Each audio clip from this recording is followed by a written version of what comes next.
Hey there, lovely listeners, and welcome back to another episode of The Truth Is.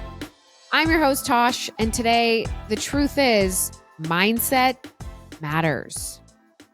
Now, before you roll your eyes and think, ugh, not another wannabe motivational speaker telling me to just be positive, don't worry, y'all.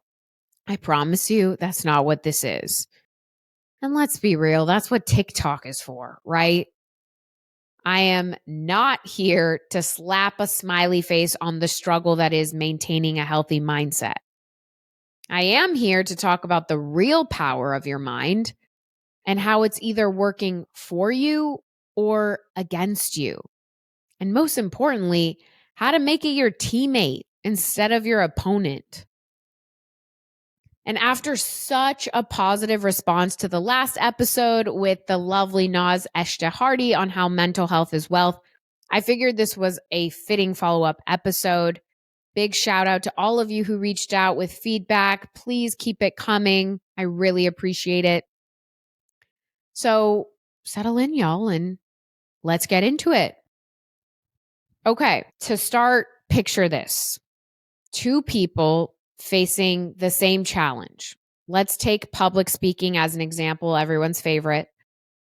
One person panics, like sweats so much their shirt looks like they've wrestled an alligator on some Steve Irwin type stuff and absolutely bombs it on the stage. The other says, no biggie, I've got this.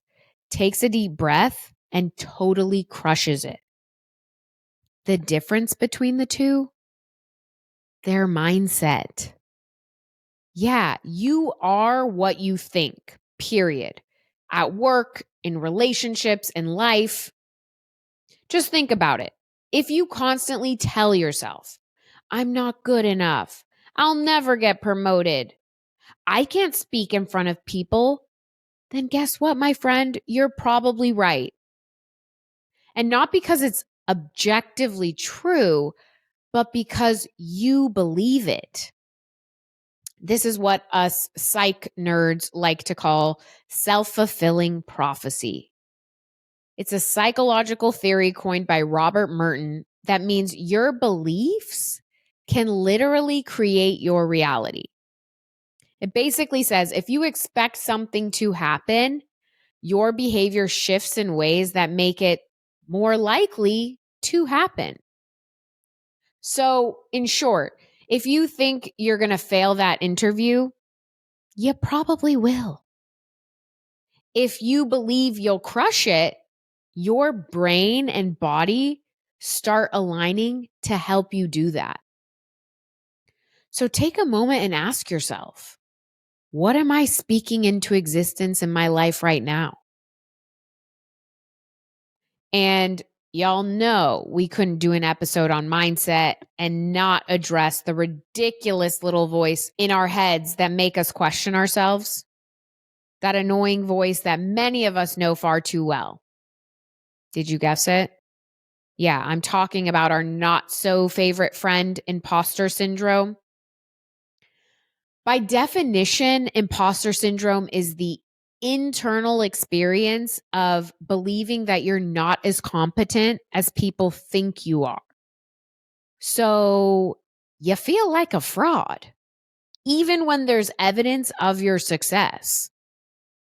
So raise your hand if you've ever had a seat at the table and thought, oh my God, someone's going to figure out I don't belong here. Yeah, me too, all the time. And for those of you who didn't raise your hand, get real with yourself, because research shows that up to 70% of us experience it at some point. And here's the kicker. Imposter syndrome doesn't go away when we get promoted or land that dream role. It often shows up louder because the stakes feel higher. Stepping into a new director, VP, chief of role, you're probably going to be asked to do things you've never done before, and that's scary. And that's when, boom, imposter syndrome hits you at a heightened level. So how do we fight it? Because that's the real question. Of course, y'all, I have a few quick tips that actually work based on personal experience and research. First up, like the episode on fear, name it. When that inner voice is saying to you, you don't belong here, call it out. Say, oh, hey, imposter, good try, bud, but not today. Thanks very much. Next up, keep receipts, literally. Make what I like to call a brag folder with emails, wins, thank yous, and achievements. Because on your low days, it's nice to open that up and have a reminder of all you've accomplished. And I do this, whether it's feedback from a client I'm working with, a sweet note from a colleague, or even a LinkedIn DM from someone telling me how much one of these podcast episodes resonated with them. You better believe I'm screenshotting it and I'm adding it to my "you did that" folder. That's just what I call it, okay? Lastly, reframe it. Feeling like an imposter usually means you're growing. It usually means you're doing something new, something that's uncomfortable, and that's exactly where the magic happens. So instead of, I'm terrible at public speaking, reframe it to, I'm still learning how to communicate clearly in front of others. It's these subtle changes that we can implement in our lives that are so powerful. And you're not lying to yourself, you're just creating space for growth. Now, let me get personal for a sec. Throughout my life, and I mean from college to corporate, I've had people every step of the way tell me I was too young or too inexperienced to go after big things. Lofty goals, psh, pipe it down.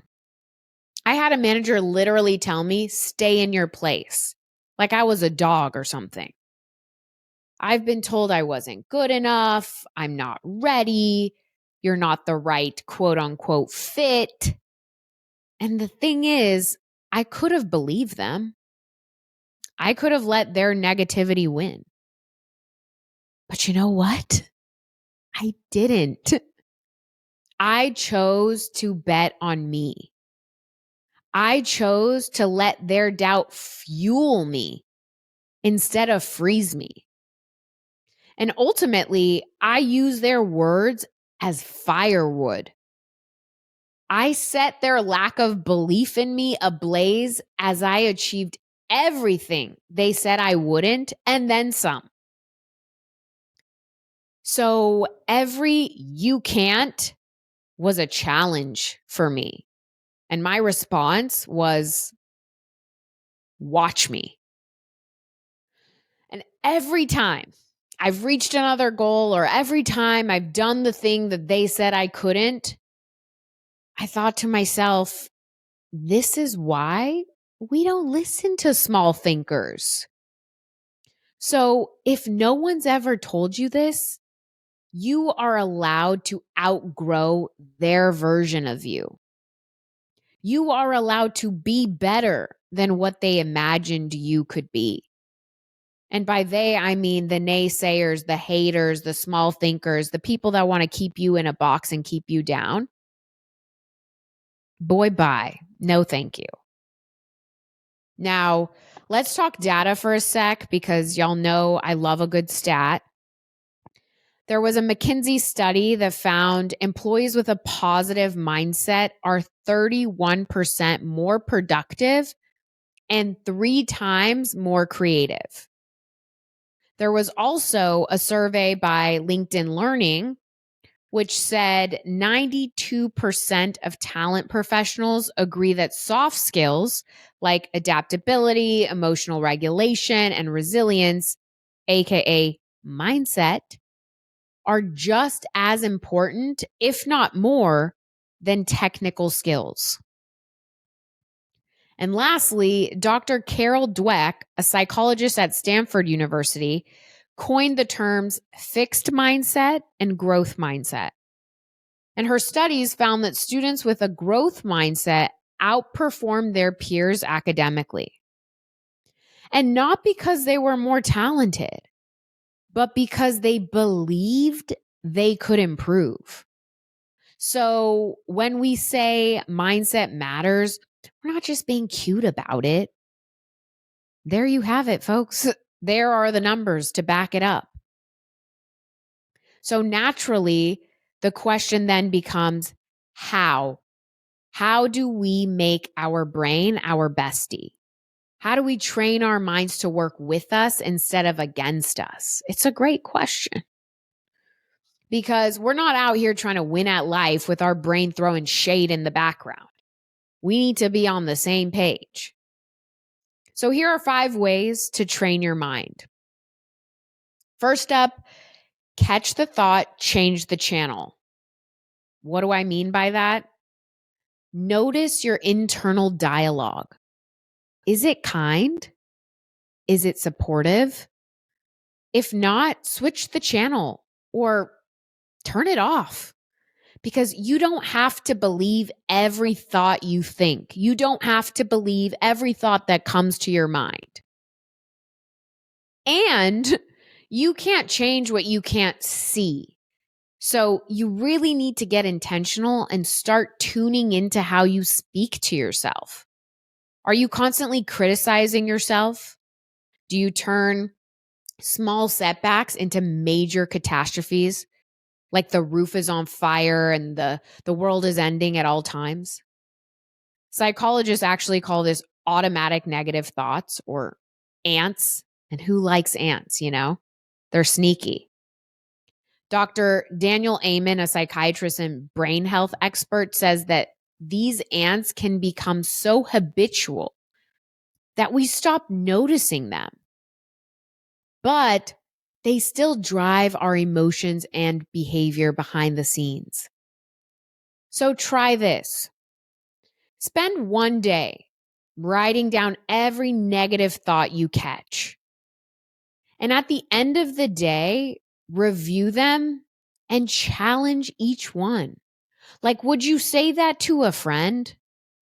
If the answer is probably not, then don't say it to yourself. Okay, number 2, reframe like a boss. So instead of, I can't do this, try, I haven't mastered this yet. I'm still working on the yet training. CBT or cognitive behavioral therapy suggests that thoughts become emotions and emotions become actions. So if you change the thought, you change everything downstream. And that has a huge impact. Long story short, words matter.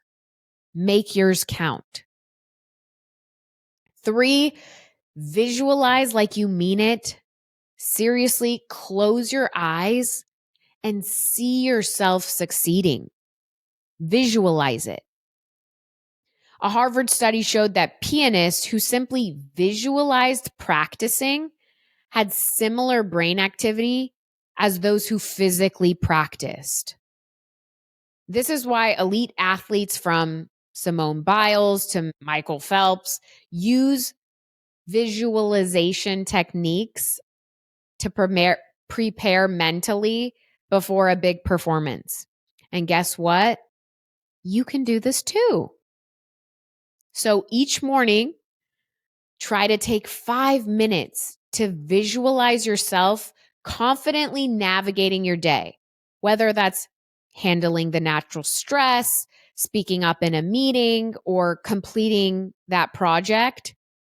Over time, your brain builds the neural pathways to make those visualizations reality.